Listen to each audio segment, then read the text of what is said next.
malopito e filisono o pe ko le ke u fa ngai fa ta ko to pe fa au fa kia tu me he wal fit po ni ma e fa ma pe ki Facebook ai podcast FM 87.5 podcast podcasting be malo la maria ho ki bolelei ai tonga kotoa tau kau fataha i e fiafini aia koe whamapola me i whare lotu Centenary o e lotu ia me Nuku'alofa koe poloklama Polotu Poate ki Muli Siasi Uesiliana Tongatapu o Tonga Konifelenisi hono te au aia koe Centenary o e Konifelenisi aia koe whakaloto fo o koe polotu koe ia o e he pepini koe sea ko Right Honorable Reverend Tongatapu te vita kloa ia havea koe ia koe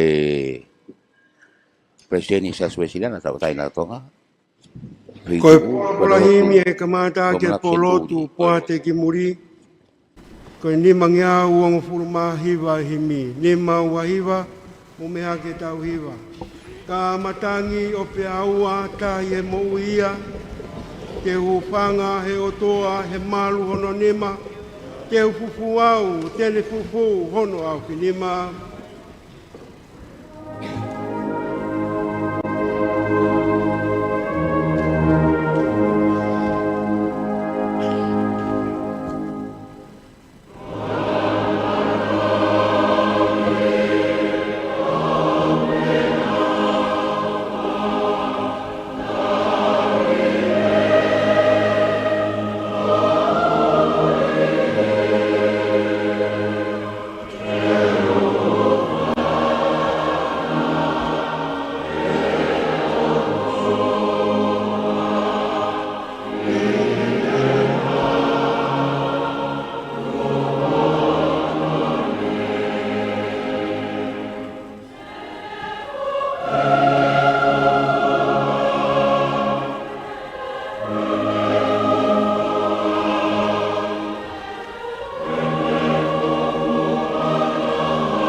Tonga e kufua he kolosi kuohili mamahi au he otua tau hiene tamasi tene fufu au hono au finima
o foi kau ma vai ofa me pau fola Tongatapu ri montapu i me Australia fa wa he tonga fulmani ma tonga io no fa fulma ta Peo peo la wharea. Pea e whiawhi, I pea e whiawhi I aho koia, nāne pehe kia te ngau tolu. Ta wo ki he kauwai. Pea kona utukuange ai kakai. Kana nau awe ai pe ia I he waka nāne iai. Pea na iai mo ngāhi waka kehe nai whalau moia. Pea tō mai hafu ahi o hio, pea kamata heka ai ngāhi peau ki he waka. Pea kamata ngoto ai waka. Kana ihe tau muli a sisu, o ne mohe ki he mea whakamolu. Pea whawhangu ia. O nau pehe ki ai, tata iki, o ki kai teke tokai e tau tū tāmaki. Pea ne a, o ne lolomi ai matangi, o ne pehe ki he tahi, longoa, oua e momo ingu. Pea tā lolo ai matangi, hoko hatofla, pea ne pehe ki a te nau tolu, koe haa oku pehe ai, pehe whaua homo loto sii. Koe haa oku ikai ai, haa mou tui. Pea nau manawahe, koe manawahe, ka koha manawahe. Pea nau whiarere aki o pehe. Ko hai tū eni, he nā moe matangi, moe tahi, oku whakaongo kia te ia. Amen. E lotu e whakoia whaipekau anai sa saia, siare. E vai whanua no sila. Ai a whiwhiona, mao ni oni molang lang. Koe tokotolo ai a whiwhiona, ka koe o tua be ta. Koe tai o tua mo ui. Ai au whai ki ai ai maulotu. O tua ai ana e tanpo e ponuani. E ulag wha ki tuk whakaolo. He tau tangata pia mo e tau tangata. Ke hoko ai ponua pia mono kakai. O kei o tua aki ai a Fiona. Whawhitai angai au maulau maari e poni. Ko tokai e whanonganga ku mau whai. Pia mau tūuta ki e pō whakakolani. O mea hei na hou eiki. Kau mai whare matapure. Mea e tangata ik Palestini. Kei mau luta no sea. Kau mai whamiri. Seitai lahi ai Konifelenisi mono whare. Kau mai kau whai kau. Ko maulo nuku hosaione. O au kau mai. Ai ngai vai whanua me muri. Ke whakamau opo ki o mau ki whanua. Ke whai ai whakalang. Mo whakangei o tai o tua. He oku kei mohu o alofa. O ki mau tolu eni koe tuku hau sia. O ku masiwarea ho mau ngutu. Ke hiki ho langlangi mo e whawhitai. Ka koe pōni ku mau fia. He kua ke tokai e whanonganga ku mau whai. Ke whai ho mau whakawhirongo aki. Koe whirongo aki e ngai kupe kau aki. Mei he ngahi wahe whanua muri. Ke aku mau fia he pōni. Teu ai e ngahi hiwa. Ke whakalangi ai a Fiona. Kau i koe whirongo aki mau whai. Kau mai ngahi rea. Whakawhirongoak, kai tau te whito ai pōni. Koe whakawhirongoaki, ai tangata mea vai pia moe a Fiona. Eiki koe maulotu, hi whoa ki holau maari e. Whakabulubulu o mai o eik, se ai kātoanga ai pōni. Pia pehe ki he kau hiwa, a manaki ke whakakata whatongia ai a Fiona. Tāpo aki mai, aki mau tolkolo o Nuku'alofa. Pio mai a koe mau tamai. Kai mo moi kotoa ki mau tolu. Mea ngau ea ke a piona, koe hui ka lolo tangani, te moe kaha una. Lotu ia mau whia, pai katoa pia hua wha, si su kalaisko alo, kako mau wha moui. Amen.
Okune I waka.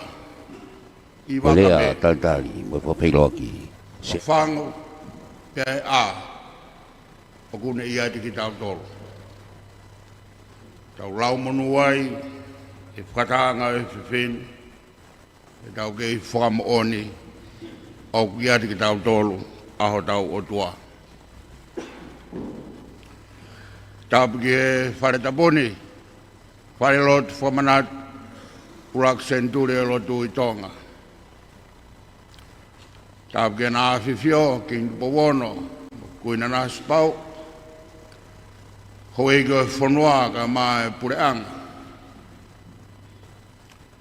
Tapu ki he skeitai lahi, ka mai kau whaifkau e Konifelenisi. We acknowledge the presence of the President Taylor and your delegation from the Methodist Church, Aotearoa, but also the moderator of the Uniting Church, and those of you who travel to be part of us. Supposed to be a translator outside to help you with proceeding tonight. We have welcomed you twice, I think. We will continue to welcome you until we say farewell. So, malo elelei. Tapi ke kau tokoni he poni. Ko e whai whakau mi hamoa na ne tatak tau tolu i himi uraki. Ko mawai ofa. Ko e whai whakau ia o e Methodist Samoa. Ka koia ku ne tonga i ki kaenga tonga i bango. Ko whora nai lau, ko tokta le mon tau fui. Ko e memi pa ia o e poate. Pea koia ku ne whai ngā wharei, ngai mea whakapanga. Ai conference i New Zealand me mo Australia. Lotu nei whai whakau me wahi whanua New Zealand at nei sa siare. Ko e tau kau lea, whai whakau pure o AMELIKA, wahi whanua, whai whakau samati i kapuka, me mo ana tupo wha, tene whakafukai mai ki kainga me fisi. Ko rea hoko ai, ko rea ano tolu, ko se patalahi e wahi whanua Australia, son katoa. Pau kai me mo rea mi he Paris Tonga, ko enele vaya. Ko sea o e wahi whanua Tonga i Aotearoa, Methodisi, pai whakau o karolofi haki. Pea mo sea o e seas whakaongo, Ismaili lutui maia. Kene whai moha tau rea, ko nau doluia, o wahe skei tai lahi, ke whai ngahi rea o e poni. Ko la bebe o ko mea hene ngahi kauhiwa, me e AMELIKA mo Australia be mo New Zealand. Malbe ko e tok taimieni ko mo mea tokolahi mai, whakaukau e skei te lahi ke aha tau ki POLOTU. Mau whia whanonga pe o whewhe o mo ngā hiwa o mo mea mai mo ia. Pea ko uhi ngai e poni, pe mo e whatongia o e poate ki muri ai konferensi, koia ko ne tauhi ho tau wā. Wā mo ngahi kōsilio, wā mo ngahi konferensi. Ai konferensi tongani, pe mo e konferensi New Zealand, konferensi Uniting, konferensi United Methodist Church, konferensi Methodist UK, pe mo e ngahi konferensi ke he tau whengau e ak, au tutun pe he konistutone ai siasi tongani ke tauhi e ngahi wā koia. Pe au ki henbe, pe mo e kau hiwa, me ngahi wahe whanua, o ku kau mai ki he konferensi. O kou tai lirei kotoa ki mautolo e kau hiwa, kau mai kau rea, me kau tokoni, kai maa ki mautolo kotoa pe, ni he konferensi kakatok mo kau mai i he whewhini, ki tau whaia e POLOTU koin. Kei ai pe whoka mea mahuinga, e whai hano malanga, e whai hano POLOTU. Kei ai hano ki talitari. Pako tui koe POLOTU i he poni, kono whakailongai, ai mahuinga, homo whrau mai. Pea kou whakafongai atu, ai konferensi, he talitari le ki mautolu, ngahi kauhiwa, kai maa ki mautolu kotoa pe mea mai. Ko mautolu koe kau Wesleyan kotoa pe i MAMANI.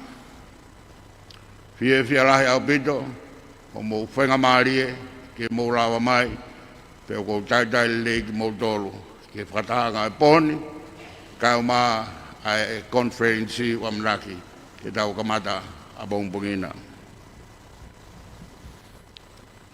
Nā mo o pe o unga ki tuapureanga, ke ngahi whanua MOLI.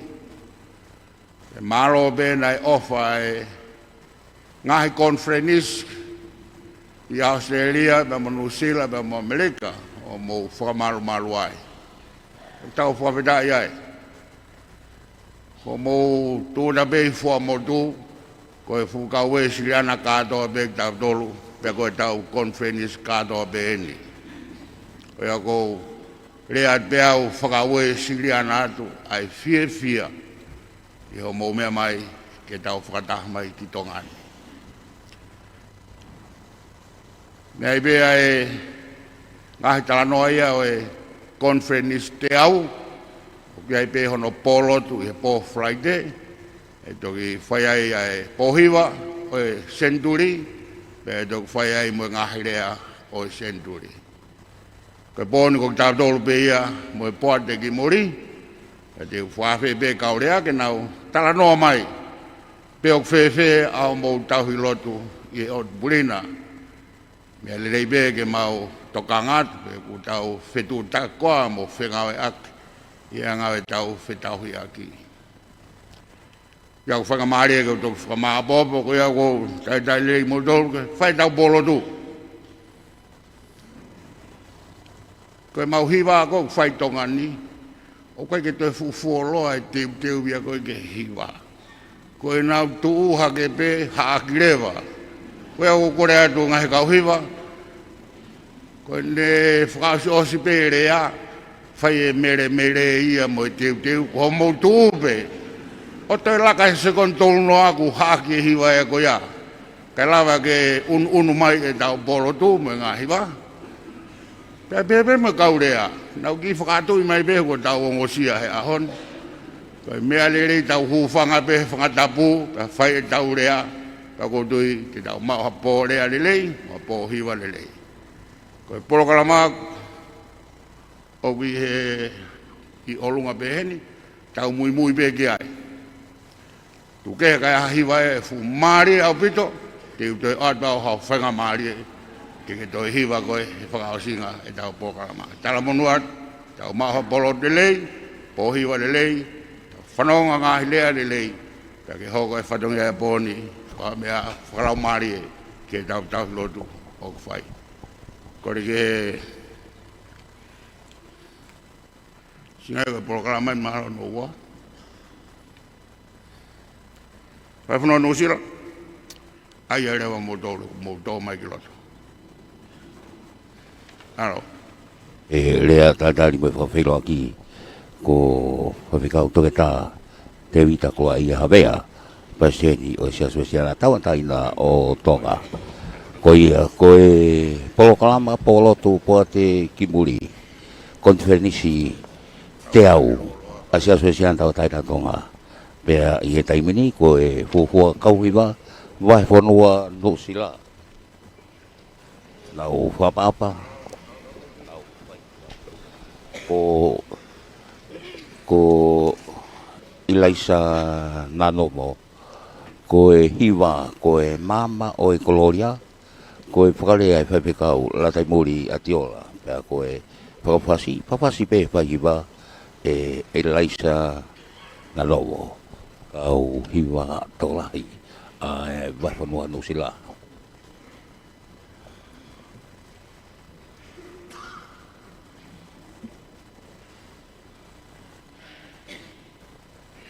Tala fia e pea mo tō tau kawata me AMELIKA, Kusila, pea seria, pea mo MAMANI puli pea.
nge to ve ko le o e kau angelo hiwa he a boi po hiwa pe ilang a boi po kau angelo ko e vai ponua no silaia ma la vai hiwa ilaisa na logo ko e mama o gloria wale pe kau la tai muri atio wa pasi he pai va pe ilaisa na logo kakato ko fai he sea o e ko kau sama te i ka buka va ponua Fakamanatu tau teo Amerika Konifelenisi e Lotu Centenary da mo ke whakamonu o koroa o lawe ai he whiwhin e whai ai rea o e katoa ngani au whapetai i he tua maf o e uhi ko ne kei on taimi ma tau tolu ke tau kau ai he Fakamanatu o e tau teau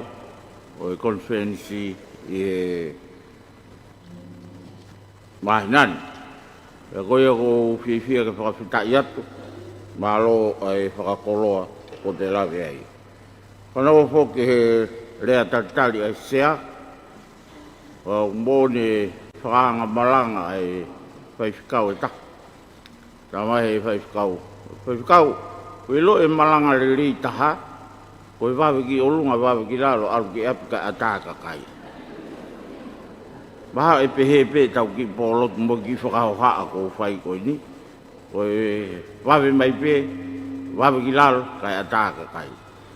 E koe ai o whātu ki he sea, mo e mau ho sea i he pon, mo e tau whakakoloa koe ni, kuru tau wau mai ki ai. Vehe ki he siketari lahi o e Konifelenisi, vehe ki kau ahi, Veimumuni, o whātu ki he kau hiwa. Ai kau hiwa pia me New Zealand, Australia, ai ma AMELIKA.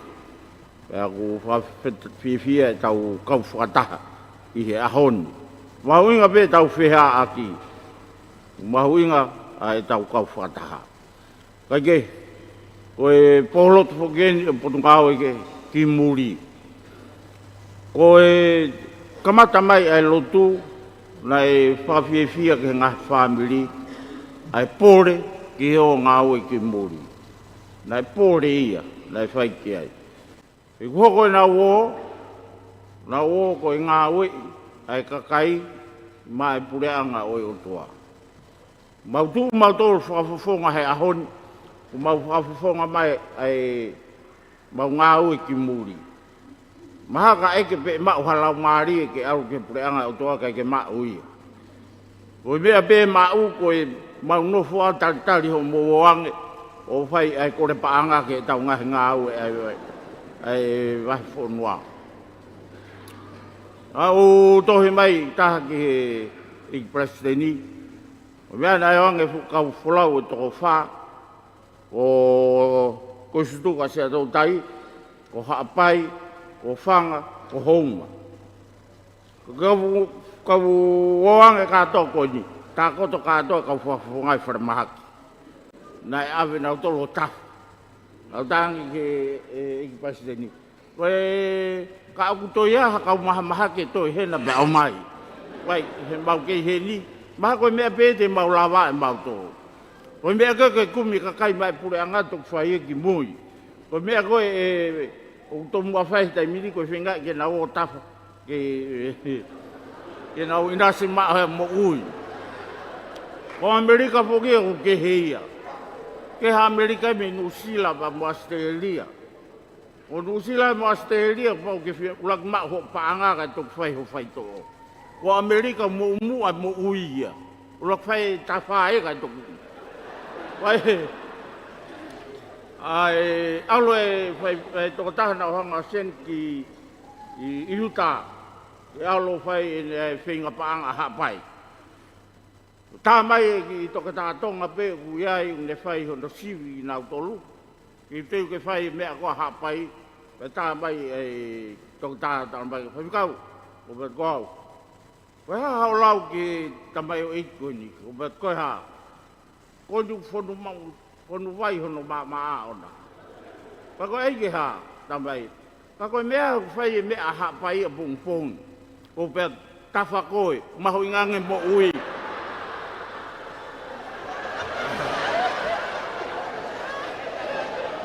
Tafakoi maho ingange mo ui, tok fai whinga paanga pung pung. E ai pe taha seniet ala to fai whinga paanga. Koia Igpasten, koia ngai mautauhi ai lotu I Muli. Moang he taimini, he ke iata ke api mutolo tafa I wharewa. Koia au whaatu ka ting mutolo, tau ngā peke tau maa uha kātoa ngā whiewhia, uha kātoa ngā ku fun monu ia. Pea whakamonu ia, leo vai whakahoha kau tau. Ai patanga ai ako wabekau sama te kabuka o vai honua Amerika e hokatulewa ki he hiwa honua ai ako e hiwain ai vai honua Australia ai ako hiwai nau antema ko e mamawa ai kuna ki e Centenary o e Konifelenisi o wanoa uapa ko e whaupe e vai seni whapikau takita te wita kua I havea pea ko e whakarea whahoko ia mono whakawhasi ko e whai hiwa pe whereti wia mo mea mai hoki he POLOTU Poate ki Muli ai Siasi Uesiliana tawatai nā Tonga ai te au tau ko ia Konifelenisi whai lotu Centenary lotu I Nuku'alofa kau hiwain mea Australia kau lanu pe ko ia Australia ko lan mata pa koula ko Lusila ko te uri katoa pe ka he ke 10 kau tangata ko ia I he taimini lao apito na tola I he otmoto afa pe ki momoko ai pouli ko mafan la ko loto ko mea te puia nga hiwa pari ko ia oku wahoko ko e oku mo mea mai ko ia I he whiapini ko ia I he taimini kei tanda roa pe whai wai taimini mene kau hiwa ai wahponua Australia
koe Lusila io koe hima mali pe koe mama ai kuna ki Centenary o Konifelenisi wano pa pa o pa kau te te vita kola i havea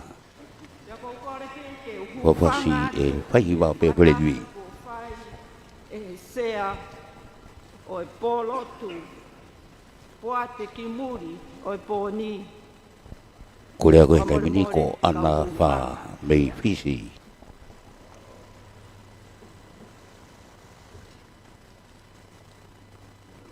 koe fine motu ani koe whakafofonga mei fisi bula vinaka na tūranga keina marama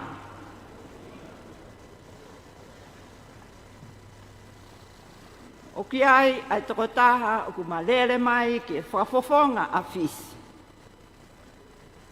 Pia mou me angia ki mou tolu ko fisi pe ia o ku toko lahi taha e mau kau whakafofonga i Tongani. E neongo o ku ikai ke aha mau kau hiva ka koe kau angelo pe unau whai e hiva a fisi. Pea mau hufanga te pea. Koe o koe e whakamalo lahi i he whatongia ko tuku mai ke o whakafofonga i a fisi i he poni.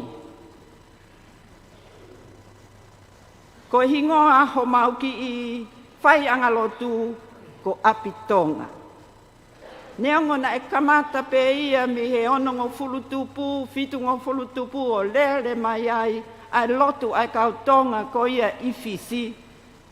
Ka nai toki au ki he uafe mawalu. Ko e toki mau ia ai konga kere kere. Pea whai lewa. Langa pe ko e sea o e polotu e poni. Ko ia ai tamai a api Tonga. E ko ia na ne whakahingoa ai whai anga lotu koe ni. Na mau kamata pehe fu pare pare. Pea lere mai pe ai ki i kainga lotu koe ni. Koe tamai ki ako pe. Koe tau whana wako o kuna wako i he University o e Pacific Saute. Pea moe whana wako o kuna wako i he apiako whaito. Kai ke koe ahoni. O whiunga mo toko whange au tupu ai whana wako o kunau ihe apiako University o Pacific Saute. Pea toko te au tupu ai whana wako o kunau ihe apiako whawhaito. Whakakatoa e mau whana wako i whisi o kunau whiunga mo toko nimange au tupu. Pea ihe whaiangalotu koe ni o kui kai ke ai ha mau whai whikau. Kau toko lahi pe mau kau whai whikau a mau tolu o ku o ange mei tō ngani o nā wako i he api ako whakatohi tapu. Api ako tohi tapu ko ia i whisi.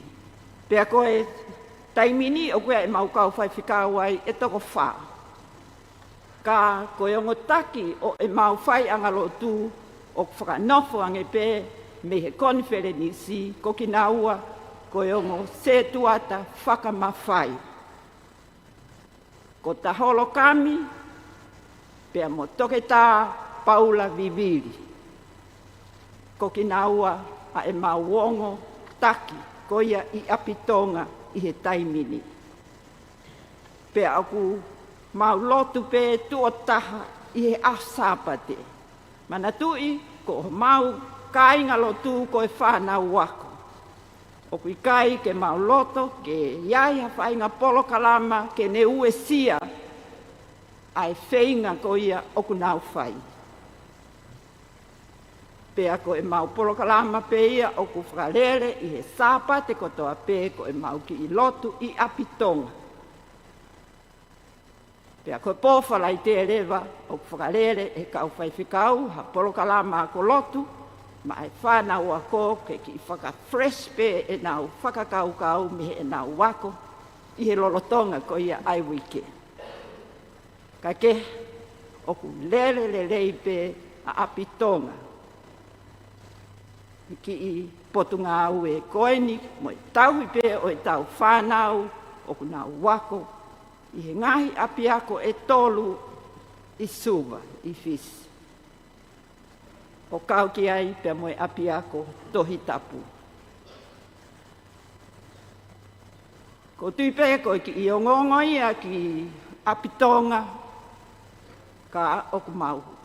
O atu e FAKAMALO lahi ki he eiksea, ngata eik Palestini, he kumau kei lau pe ko I tamai e ni apitonga, he ko ia, na me whai ai whakakaukau I, o e konga kere mono whainga, ke whai halanga, pe neongo nei to whai e langa ia ki mui, FAKAMALO lahi atu ki he ngahi siasi kotoa ko ia I Muli, na mau kamata pe I tongani, pia mau lere takai holo, Hawaii I AMELIKA, Australia, New Zealand, ko fisi pene ka ke mau kumpaanga I fisi, ko mau ki fonua ku masiva, ka ke ne lava lelei hono langa, o whaianga lotuni, ne whiunga mo miliona, ua miliona, po ini e taha.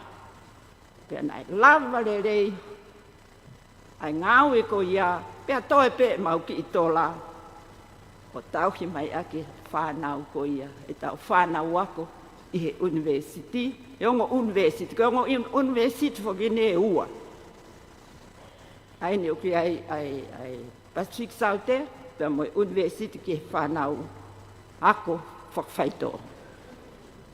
I he tau ni, ne si hiki mai ai e mau tangata, ngawe, aunga au pito ki he whanau ako, ko e tokoni, pure ako ia o e Pacific, o e University o e Pacific Saute, ko Dr. Masaso Paunga.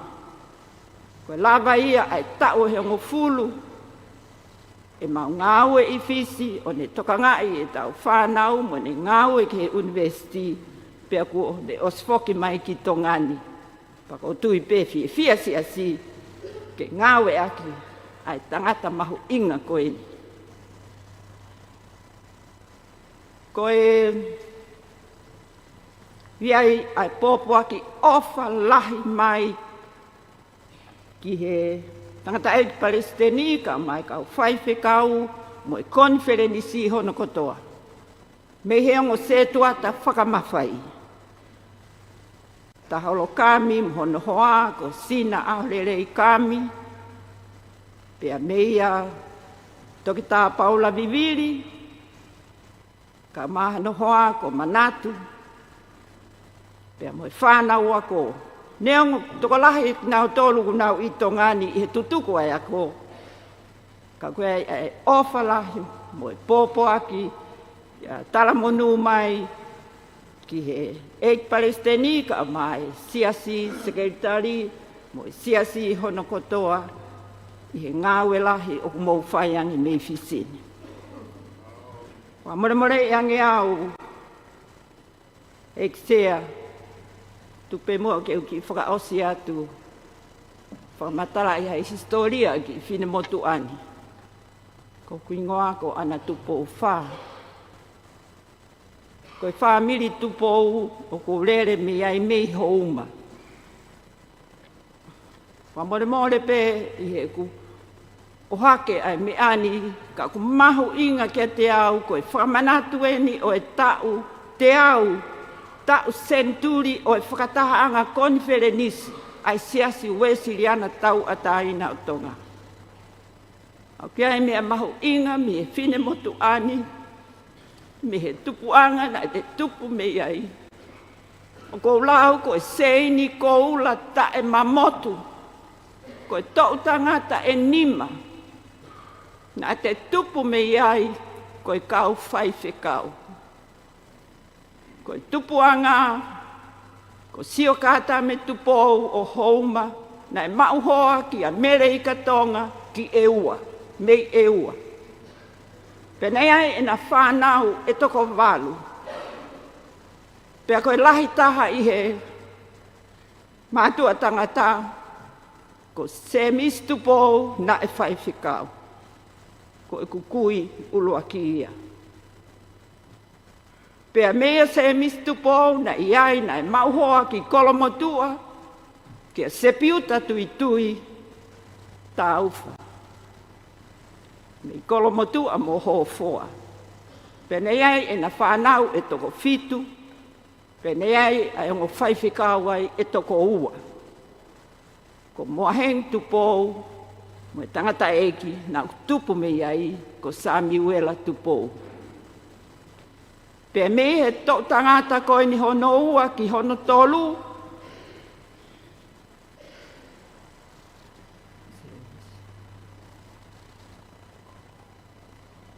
Pamoemore ko tō tangata I hono tolu. Me tō tangata hono tolu ki he whā, ko hoki tunga ane, na toki malolo me whai whikau ko te vita hala tupou, ko tō tangata ki hono whā.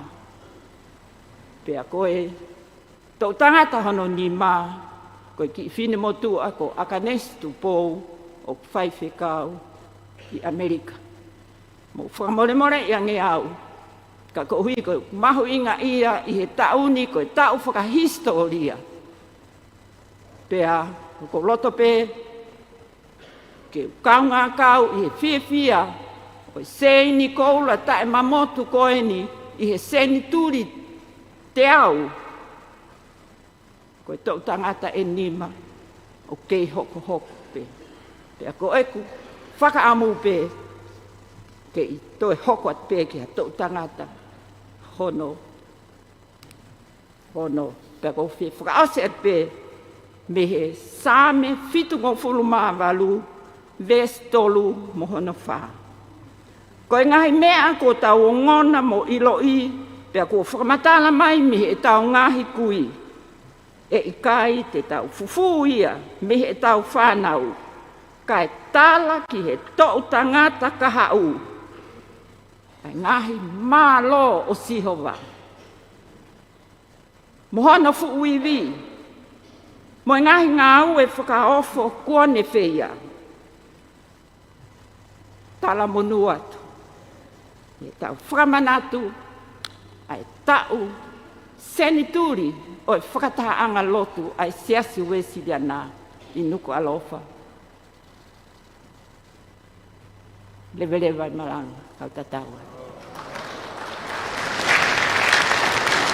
Ana tukofa mei fisi ko aia mei fisi o tonga pea pai ki he POLOTU ia program POLOTU Poate ki Muli ia Centenary o Konifelenisi pai Lotu Centenary Lotu pea I he taimini e hoko tulewa ki he hima ko e Australia ko e Paris Australia ai ko na hiwa ko Sihova hoku mama ko e whao mo e whawhasi pe e mawhito ki Ferenite pea ko e whahiwa ko te vita lawaki ko ia ko e Paris me Australia ko e hiwa loa ki ko ia me Australia pea tadari pe fia pea mo tau kau whataha Facebook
Ko si hova hoko ma ko e wha wasipe e mawhito ki wherenite ko e pahiwa ko te wita la waki.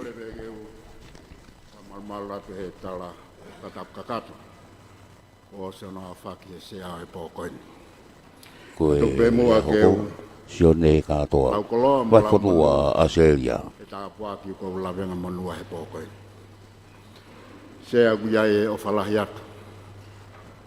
O whawhonga i atu ai wahe whanua Australia. Te whoki e ku whalahi ki e kau lea o e pōkoini. Ka tāpe mua ke whaiha ki o ngongo ngā ue. Ki e wahe whanua Australia. Pange koe ānau meri a sea. Ke wāwepe ka oange hawhainga maari o kau hiwa e pōkoini. Te whoki e ku Fia ke FAKAMALO, ke kau hiwa ko toa pe. Umau lawa mai he pōkoini ke whawhongai.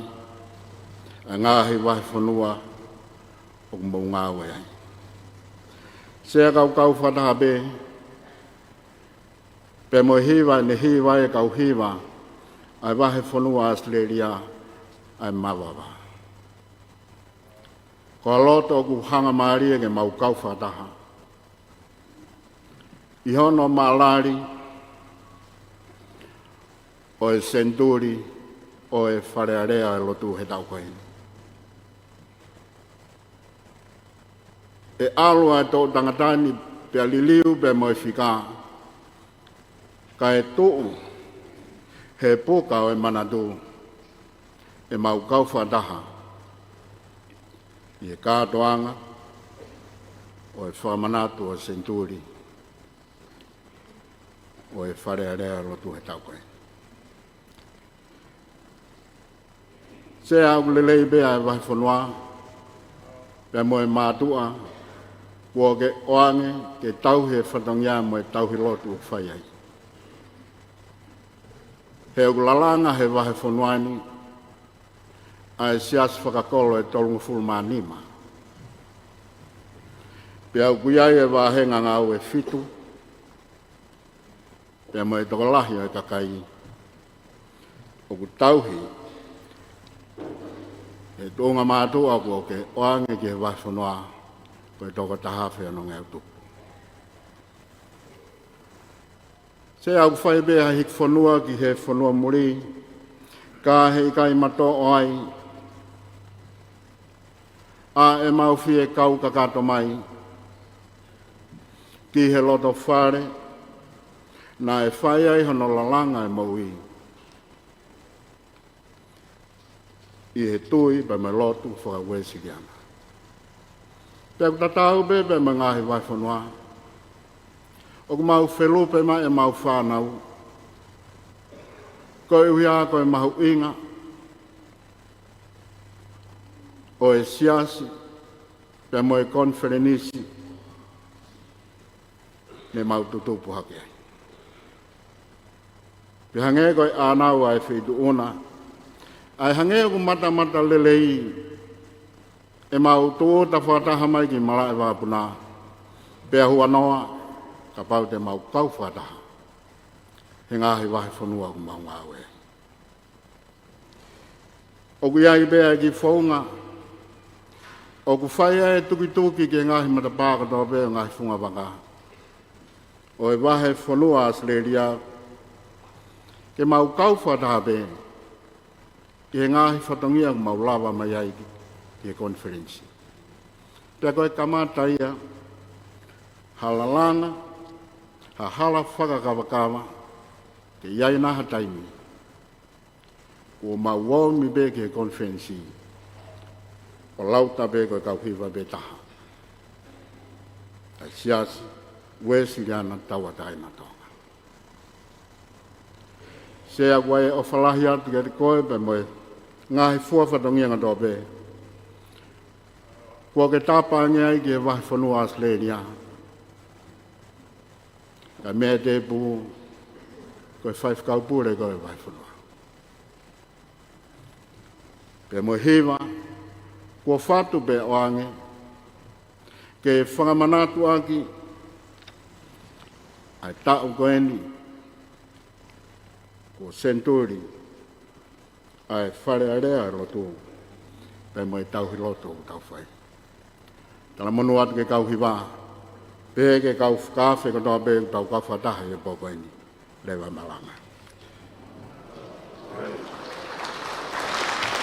O tolu, ko Sune katoa mi e wahonoa Australia. E hoko tu lewa ki e hiwa, hoko ai ko iwi pei ai kolisi ko tupo, o kutala e he langi kato me ola tōrio ai whakatupu, creation na Joseph Haydn, ai koe whaiwhi pe ko whaipekau e loni tua koi niu. Mō tonga mea mai poki e polokalama, Lotu Poate, Muli Centenary Konifelenisi, Siasi Uesiliana tau taina tonga. Hau kwa tueni pe Lotu Centenary o Lotu i Nuku'alofa. Konu ai pe Lotu i he kauhiwa pe Veimumuni koe pe fuk me koisko tupo au hu mai koe i he polokalama.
them and heavens are telling the glory of the Lord.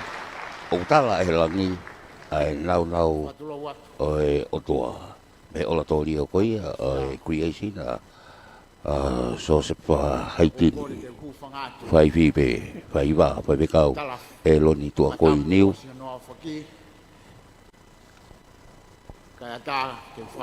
koe lea whikawha o Siasi whaiwa pe e Paris Australia.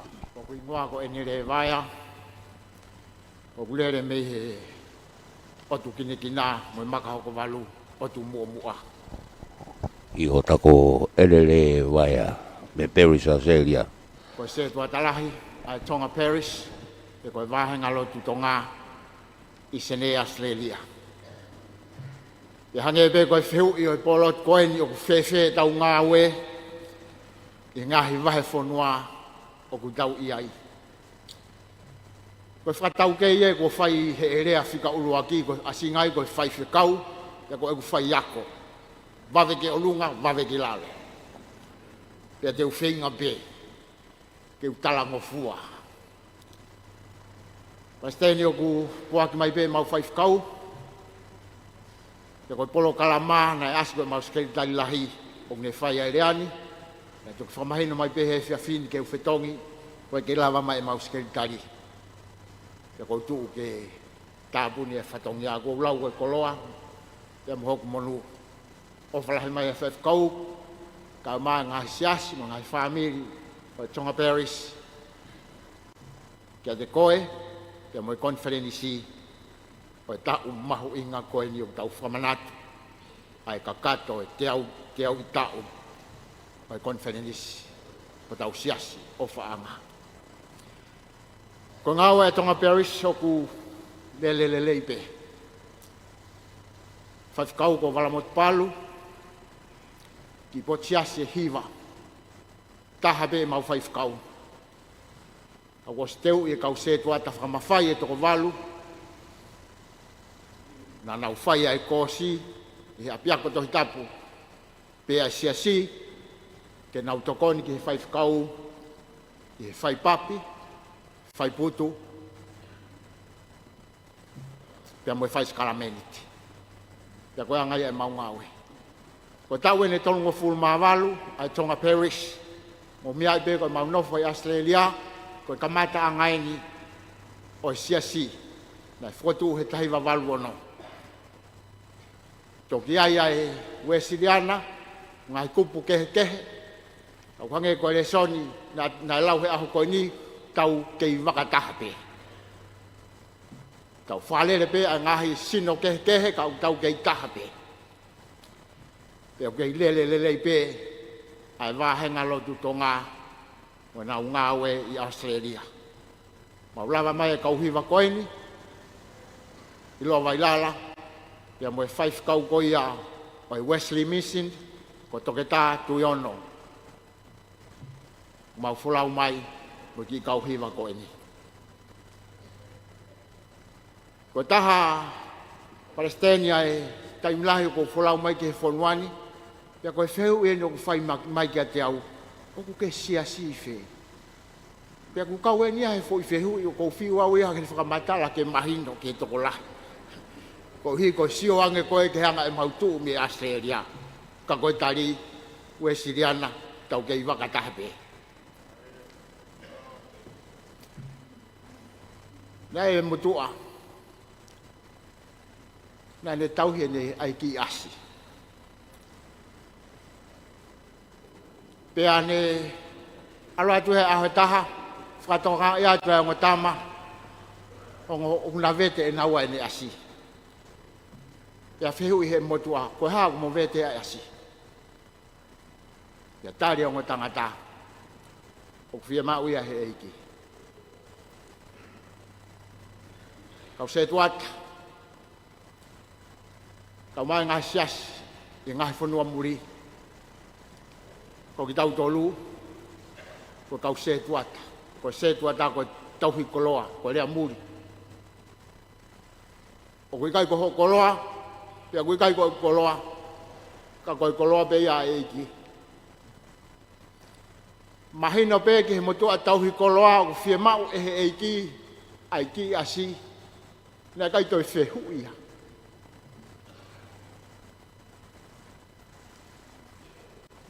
Ko tau ngawe wai pe ho tau vai ang ha taim lahi ka tau te fito ka tau tolu a kau tau hi koloa ko mo me ni te pe tau lau ai koloa ko e te mea o ku hala lewa ai tau mua o tau hi koloa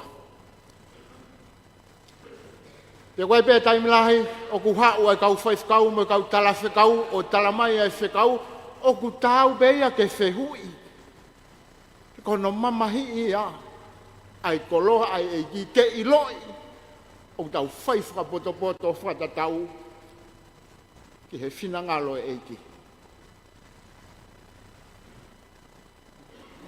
Palestini o kia nga he whainga maari e tō kanga lahi au pito ai Presbytery Sune ke mo sinoti ki he wahenga lotu Tonga kona au amia ngahi api osi ai kau palangi na iai ki he wahenga lotu Tonga pia kufika uloa ki a ngāue he taimini i Presbytery pia mo sinoti ke langa senta o Tonga Parish. Ia koe ki monu ia ia. Koe ngahi api koe ni kufuaki mai, koe kakai, lotu pe o hange ko ki tautolu, na nau fuaki ho nau iwi, koe koloa ai siasi mai eiki. Ia koe tafia ho nau hako, ka kua tau monu ia ai. Pia tau whakamooni, koe tau hi koloa pe. Ka tau ka osi. O ku kei hoko atu pe, ai koloa ai eiki. O whakata tau ki hono whinangalo. Leongo koe tau whanonga koe ai pe hono ngahi matangi. O hange koe resoni. O efi a fini. Manatui. Tau wakataha pe. Mo eiki. Lewa malanga o whaki. Ai oe polotu koia ai proklama polotu puate ki Muli Fakafe'iloaki e enele vaia ko PUPUNGA ia me he Paris Australia te tau hoko to ke hiva hoko aia ko AMELIKA ia ko e hiva ko e taloni tapuha ko e taha ngai pau punake ko ano aho a mosati pe koe liu whatonga e Filipo Mapi, ko tui peu tau koe kauwhataha e pōni mei AMELIKA a Filipo Mapi, e o walaia tu Filipo, pe a moe whaihiwa ko kasanita ofa. Tokoni peke ai whikoena e maopaha, timbani ko mau te au.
o ke ha ke foke kai a foi kau puna ke koe ono aho mosaati koe Regina koe ai koe taloni tapu haia Fawa posati lili ufatonga Filippo mafi fahiwa kasani ta Filippo hala ofa lea hoko kalolofi haki mehe metotisi nusila Kai goia besea ka ko mafana he wakaiatu ke tangandai Praisteni Reverend Peter Taylor pe mo e ton Praisteni ka mafo ke moderator pe Asteria ma wa falahiat ka dik motol se ko tuibe ke me na ke me aki ko vave be ke tau fai elea pe vave tau tuku ka goe uki mana wahe aku he fai fikau pe me AMELIKA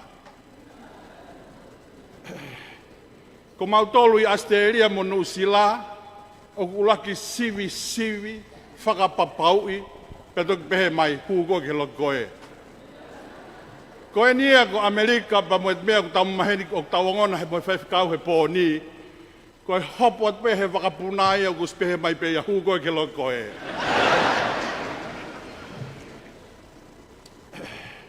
Sea ko whalahiat ke te koe, mo mau ho sia kōkoeni. Ni mawangona pe he sias mento tisi o ke me ange o mea ki wiringa toni. Ko e mea ke whakafoki mai ho tau hingoa.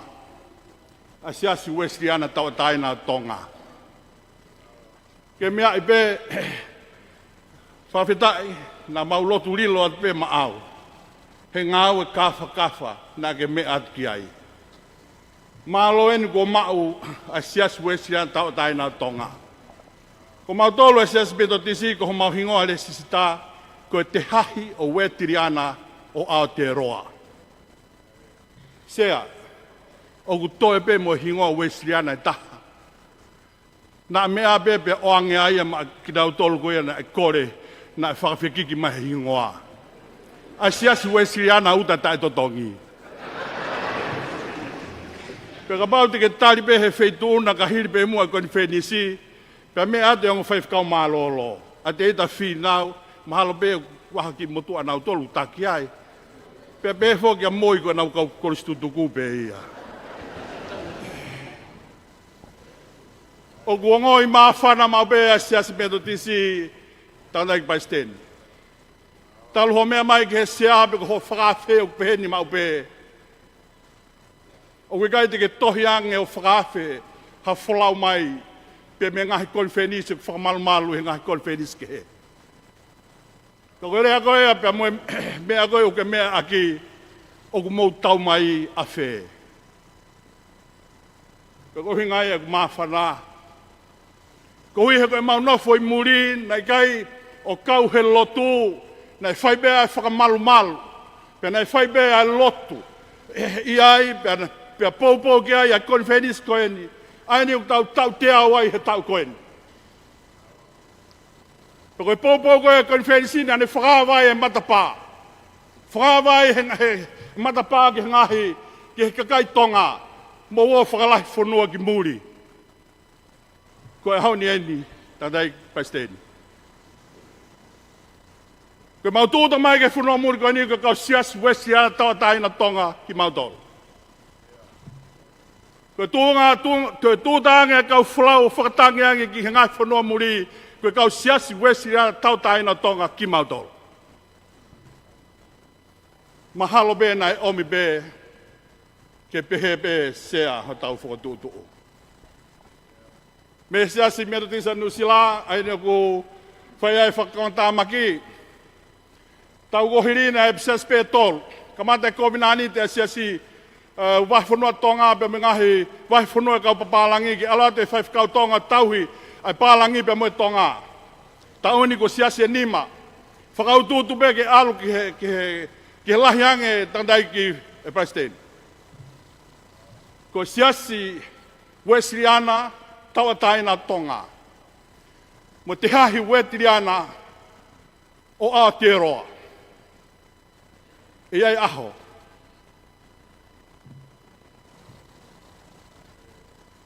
E whai ai whakatō whanua, whakatō tō Siasi.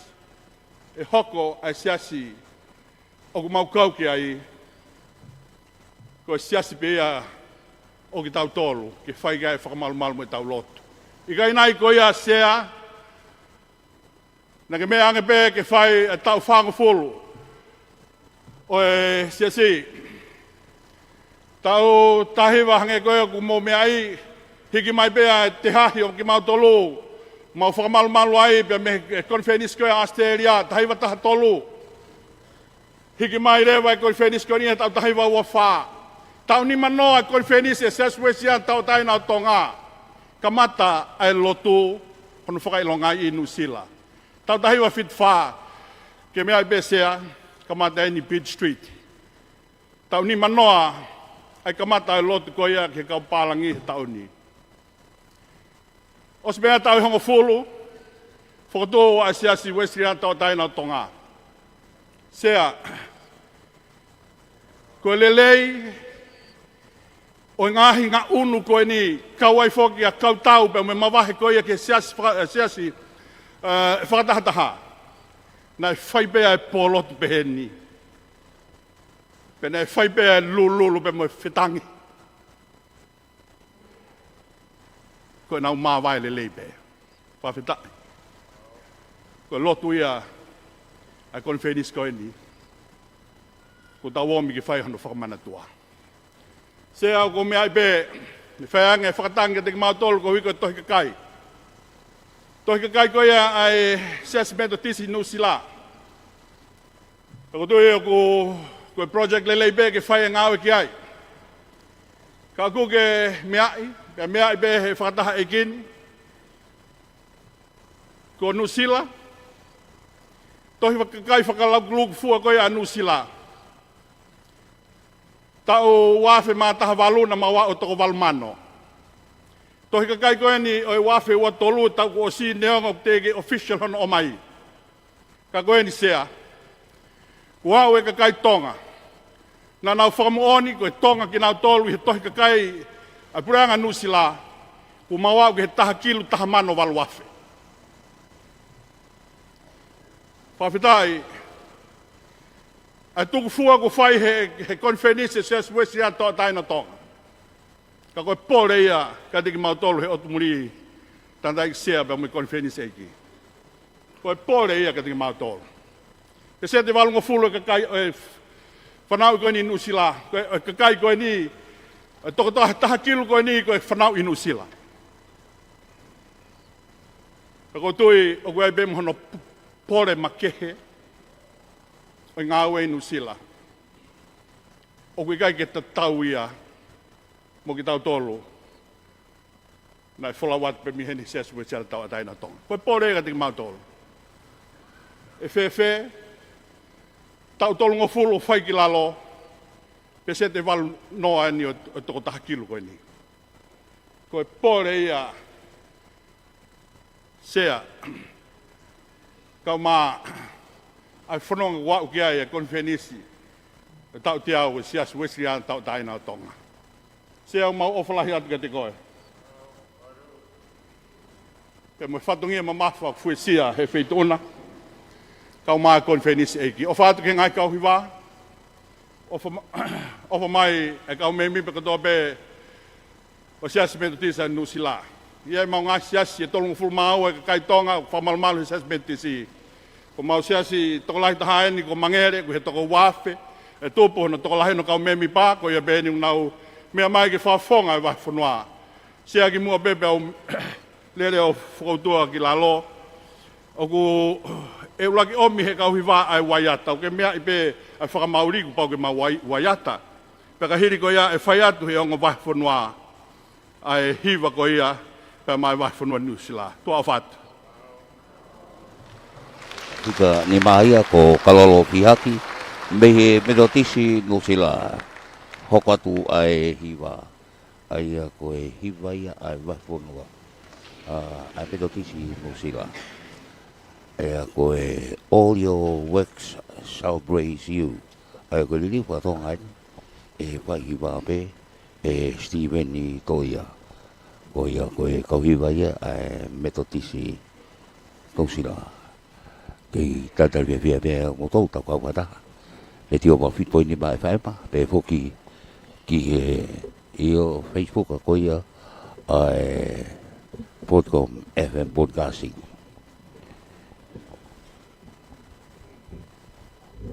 Io ko e whakamauri ani nei whakahape e kalolo waiata. Aotearoa.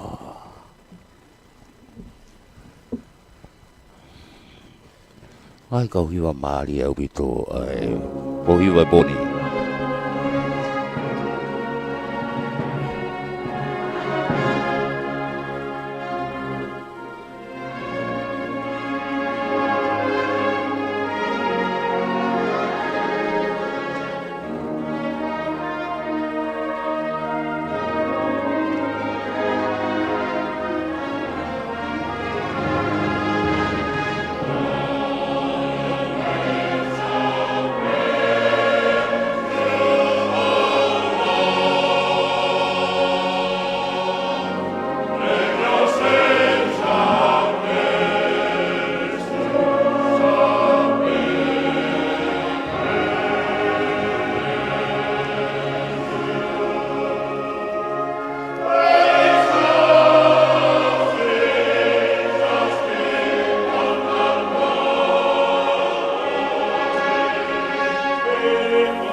o crazy ko wa ya ta ya ai de fa ko ya ai ka lo ai ko li fa Tonga pe fa hi wa pe si ven to ya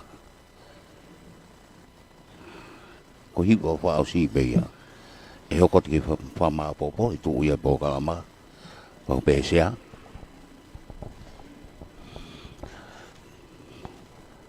ko ya ye sai mi di ko e hoko tu ko ia o e polo kalama o e i ko tu ko e ani ko wa ya tai ani ne fa ko pe ko e kalolo ai ko nu si la pen ai ko na o fai nga me a fa tu fo no be ya fa papa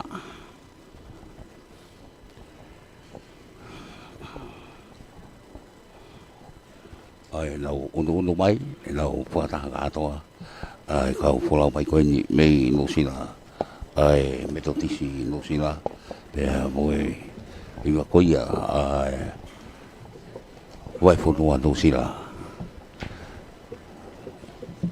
fakaloto fo o pe mo e polo kalama polotu poate ki Muli ko e vai wa ko mo fingi toafa ai e fotata mai ko ni ai o ka viva ko e mei no sila ko e fota o pe tau ka fota mo to ko ia o ku mo be mai e Facebook ai .com FM broadcasting mei AMELIKA tu sila Australia pe tapa ko ia o e kolope o ku tau ka fota hai và malo phổ hết bảo người phải ta về CVC lỗ tôi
koe wataha katoa ia Lusila.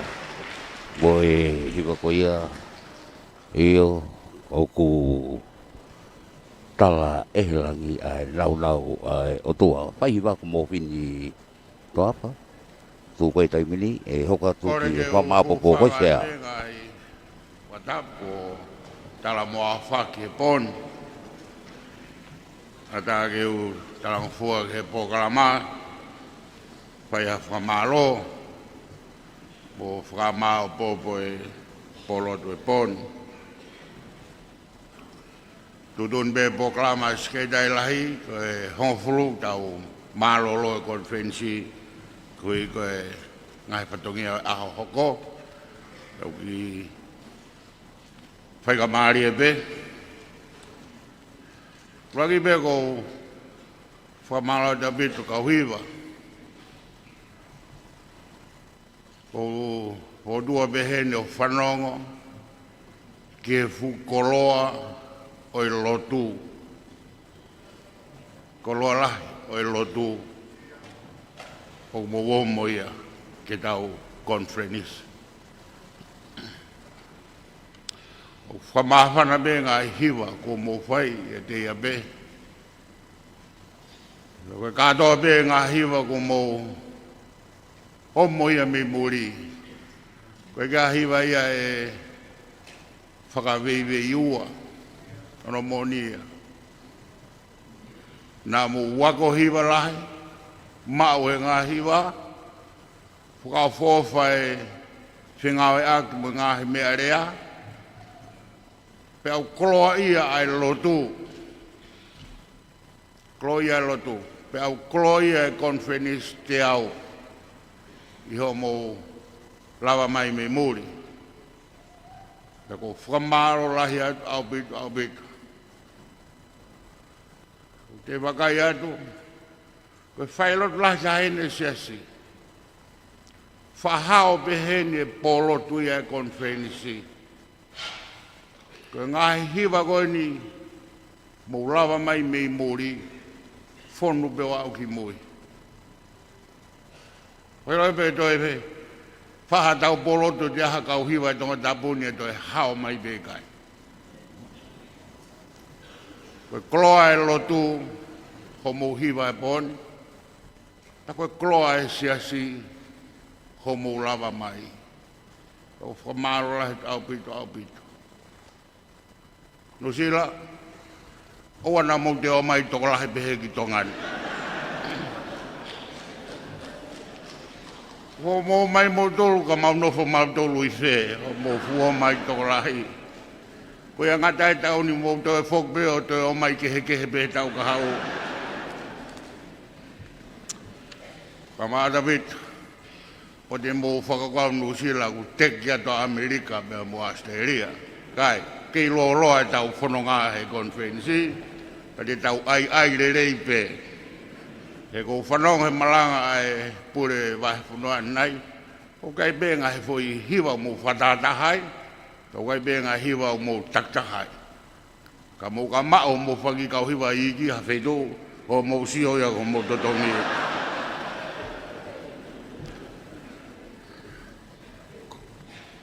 Ha maa pito ke kau rea, kamata pe hoa whai whakau pura AMELIKA. Tāno ke aonga e ngāwe ki muri na wō laksiri ni mai. Pe la vai me ngahi tawha koe no kuhinga te. Sai beu te ke kamata konferenisi. E pura AMELIKA. Ka kulawa mo tawha ba mo fok mai ki tongani.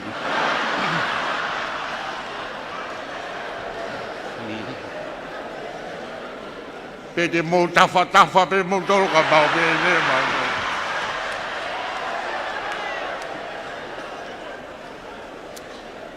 O stai mi ke whakamā pōpō e kau whai whakau AMELIKA. Moha, kai ata, ai whare maha ki ke kau whai whakau. Kau whai whakau e wahi whanua Nusila mo Australia ke na hokoi.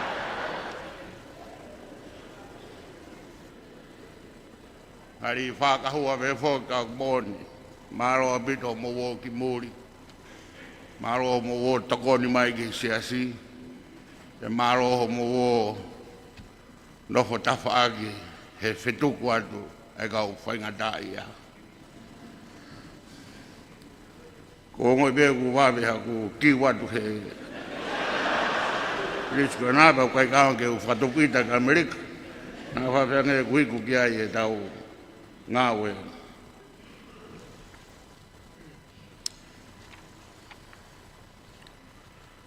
Koe tahiwa ua walu, tohi kakai koe siasi, nai toko fituafe mea Tongatapuni, toloafe ua ngeau hiwanoa hapai, whaafe ni mangeau tahiwa wawa, taafe tol ngeau tahanima ni wa fo'o, wha ngeau tahafa ni wa toptap. Whakatoa, toko tahamano noa, ni mangeau tol walu. Tolahi o siasi. Ahon ka tohi kakai e Konifelenisi, o kuriu ngaua, o ke tolmano, toloaf, wataha me ngai wahe whanua e muri, ka toko fituafe, toko whamano tahafe, ag nau tolu wha lau ki he Konifelenisi, tohi kakai ki he Konifelenisi. Ka taiwa oa walu, teke whae, teke fuwhewhe, ho mo wo ki muri, nā tau nofo bei tongani, teko ho tau whika beia. Ka hoko e taimi mo, tokolahe mo tolo o ki muri, koe ni u tahakiru, tahamano, e ka Tonga, inu silape. Pe lau beia, mo AMELIKA, pe mo Australia, e of pia he taki tupu hange ko nusila. Mai no begi laheanga nusila he ko ia na tau fuafua nofo ki ai. Kai ta tau be mo AMELIKA, pe mo Australia. Ko siasi tongani me tahiwa ua walu, o whai mai ke ahoni, o tupu pe a tongani. Ko tohi kai Konifelenisi dauni, o tupu siasi a ke toko fitungeau, fituhiwa. Me whakahoa e ke tau kosi. Ka ko tau e hongo fulu ko enu to kosi, o ku holo pe ai siasi ia, i tongani. Ka koe mea maari e hoko he tohi kakai koe ni, he toko lahenge kakai au foki mai mei muri. Foki mai ki he siasi mei muri, he kakai ku hiki atu mei tongani ki muri. Nā tau pehe koe hola tohi kakai tongani ko hi koe, komo uo. Ikai, kuliriu e whikahe taimin, o foki mai mei muri toko ononge au tolu noa, he tau Konifelenisi koe ni, kai alat be toko whaangeau, whakau ni mangofuru. Ke whakafuafua koe e toko lahi e tohi kakai i tongani, a mau tolu nof tongani, o tolahange kakai tongani nusila. Takatana ka nusila ia, mo Australia, mo AMELIKA, e me liunga tolu, liunga wha, e toko lahi kakai tonga i muri, ia mau tolu koe unofo i tongani. Taka pau te tau whakapeseti pe o te tau, e toko lahi o i siasi. Kau hiwa koe na loto, toko tolu wafe tupu e siasi koe. Toko lahi mamawanga loto whare ia he wahe whanua koe i Nusila, me wahe whanua koe i Australia, me AMELIKA. Kau whakamawhana ka te au ko hi o tupu ai siasi, ta tau pe tongani, ka ko mou fu toko lahi o ki muria. Te kuni hanga whakainuhino e siasi ahon,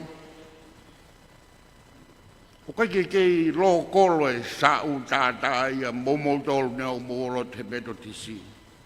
O ku klopolo ai family Wesleyan Tonga.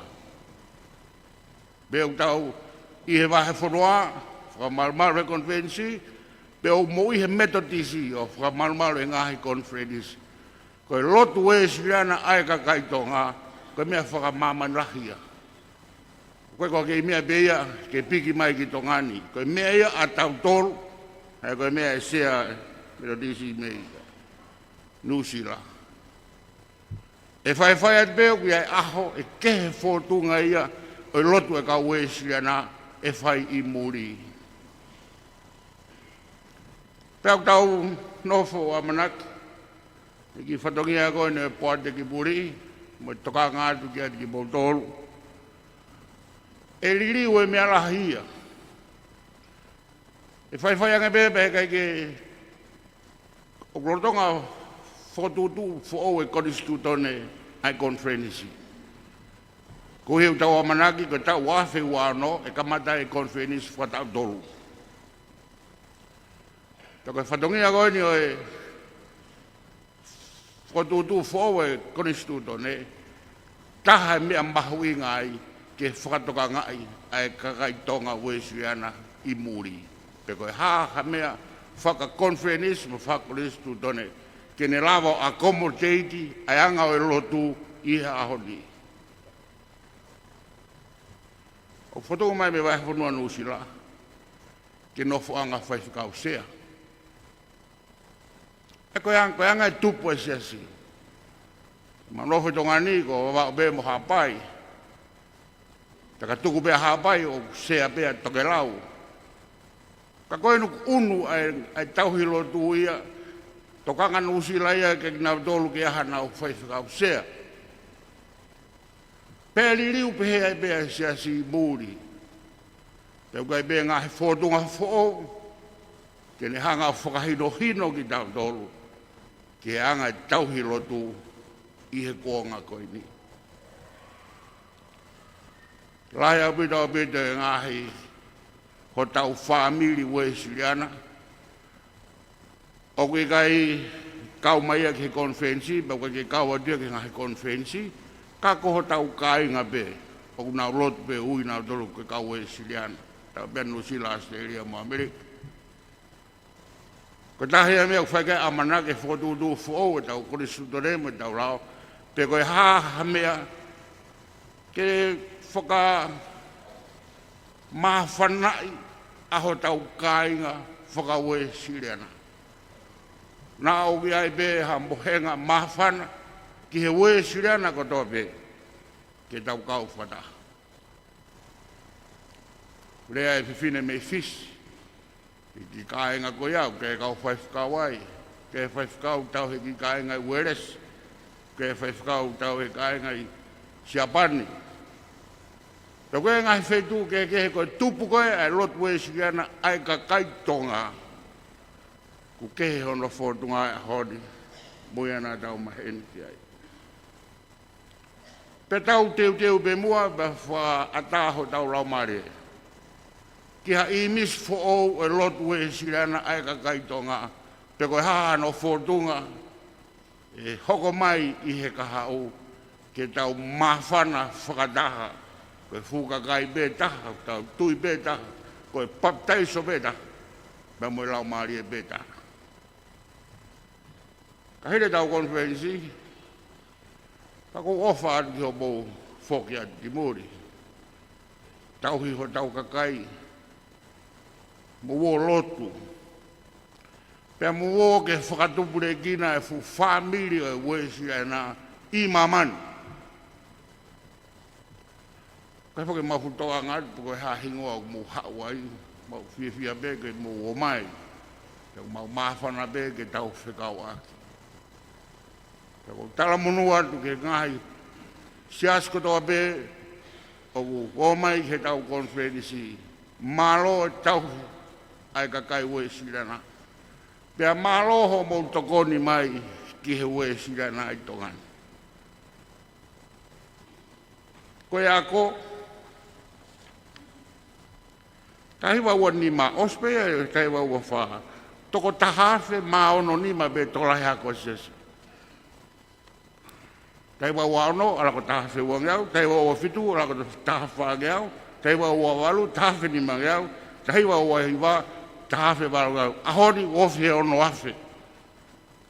Ai tauhiako o ke fai e siasi. whai at bebel. E ni a mautolo ma maapuhoi. Tukua e a ko awe ke pureanga. E si mātua me kau whitegi oua. Tau a koi be tau whanau. Ke tau ke lawa peo mapurei. Ai mea ke nau lotu ai. Motu iki ai. Pea te tau ke i tau hiako pe. Heu tau tui. O tau whai e tau tolu ke tau whanau. Ai mea he kai tue lawa hakoanga i au whai. Ko wale hu mai pokala mai ki iwhiko na toloa. Tena e kaua ne whe hau mei muri. Nakano pango whoki o oho tokolahi a toloa ia mo sege tailahi. Koe whakaari nei ki iwhi ke ala ka multolu e wātu ka multolu.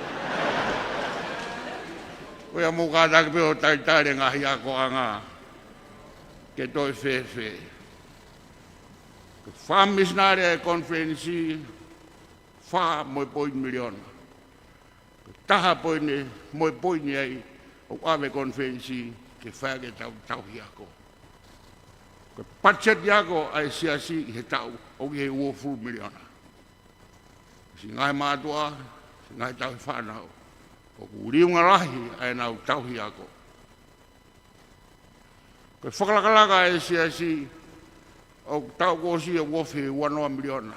E ngahi langa e konferensi, ngahi langa, ngahi talasti, ngahi langa. O whai he ngahi akoanga. Ua wha whika ai. Pea matamata koe whakalakalaka e siasi e ihe whika pēa ko ia o whai ke lahi aki. Konga lahi e whalanga whakalaka e siasi tauhi tau ngahi akoanga. O mou tolo mou whai mai me buri.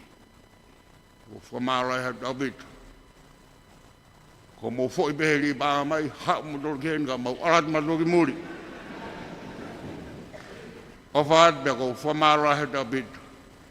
Ko e whamiri Wesleyan Tonga, ko e whamiri whakamāmanra. Pea tau ngāu e whakataha ke hākia ki, ai ki lotu manofo, tau hitongani. He wikai toi kehea mo lotu o mo whai tua pureanga. Tala monuat ki toi kai tau konferensi, ko pakai ke prokaramau kai pia mo tolahi, iai pia whakamali e ke mourea, ngahi polotu, kai mai ngahi hoa ilo, kai whakamali e ko ia mourea, mo talanoa, ke lalanga o tau fu, Wesleyan Tonga, ke kaukau a mo malohi, ko hi ko tau whanonga ke kau. Whamalo ke kau rea, mai kahiwa, ka mai moto ko tope mo me mai, te u. Ngatahe, mau. E whamao poka mo e whamao. Wau ko pei e sea, kai whaini e Siasi Uesiliana tau taina tonga. Whaiwhekau toke ta te wita koa i hawea. Ko e himi pakausi. Watuku e pōni. Ono ngea ua furu mawalo himi.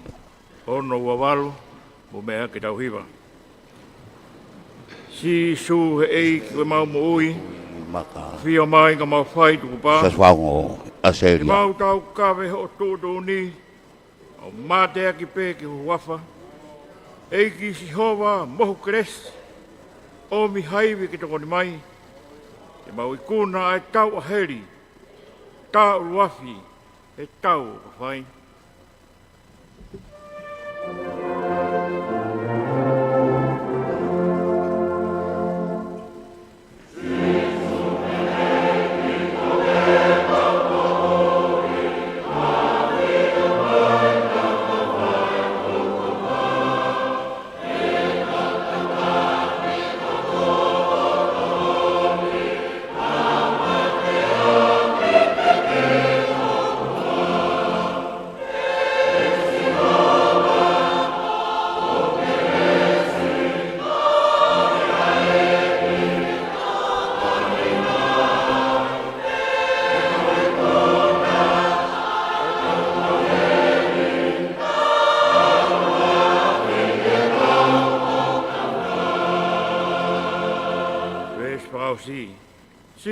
Si Sune ko rawa ho ofa. Ofa ne whai ke para ku whau. Te mauri o am ai a Fiona. No whaotari ho ngā whikau. E ki si hoa moho kres. O mi haiwi ki tokoni mai. I mau I kuna ai kau a heri. Ka wahi he kau vai.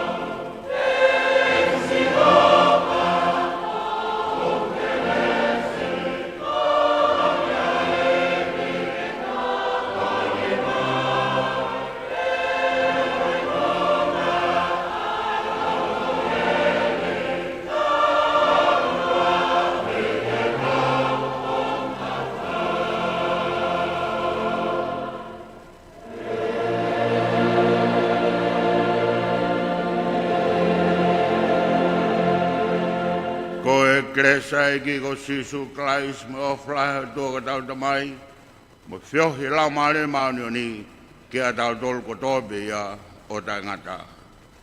Amen.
Kalama POLOTU Poate ki Muli pea mo ngahi kauhiwa ka to ko ia mei Muli ne la hen pea pata foki pea mo I fikoia kauhiwa I kolisi ko tupo ko e ka toanga pa mapana ka toanga pa pia pea mo ka toanga pa lau maria vito ko ia pata pene ya ulele ya tu ki he tapotoa kai nga siasi mo botol ko yo mo kau pata ko ya I he pini Facebook.com podcasting FM I he mo mai Muli pe foki mo le tio wo fitu poini ma FAMA ya ko ia Funga atu pe kau pai patongia me he Facebook ka mo tau TV filia paya pe foki ki alipate ki sina tale kita pe foki ki wepi lea pe mo pita talafoa pe foki pe letio ko mesa ke famokio ko ano malo mo me mai ka mo me